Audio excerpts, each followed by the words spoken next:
Above question, how big of a community do you need to impress a publisher as a first-time studio? And then Merley in Discord says, is it more than 1,000 members on Discord and 10K followers on Twitter? It's hard to say. It's like that old definition of porn. It's like, I can't describe it, but you're going to know when you see it. Every publisher is going to have their own threshold. I can tell you it is a lot easier to get somebody's attention if you say this game already has 10,000, 50,000 wish lists, whatever that may be.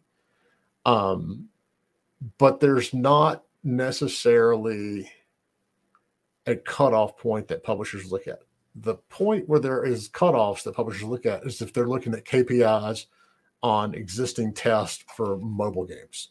Then you start getting into a couple of hard lines of, we want to see this much engagement day 1, day 7, day 3, whatever they use. Obviously, the answer is going to be the more the better, but I have yet to come across a publisher who says, well, we're not going to pick up that title because they only have 9,000 people on their Twitter following. There are a lot of publishers out there who see the fact that you don't have a lot as a good thing. If they can go in and they've identified this as something that is new and unique, and this could be really awesome, then you get on the flip side of that where it's like they want to grab it because no one else knows it's out there yet, and it hasn't, every other publisher in the world isn't going for it as well. There's not necessarily a hard number.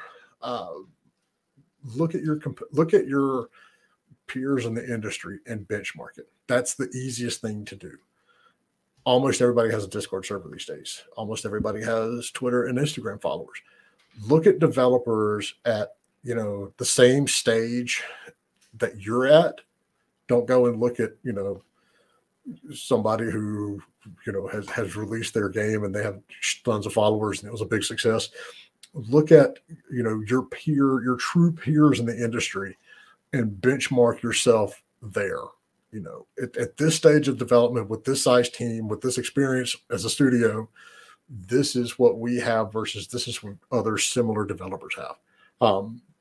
Do that. Don't worry about, honest to God, like thresholds of numbers, because that's not something that ever really comes up.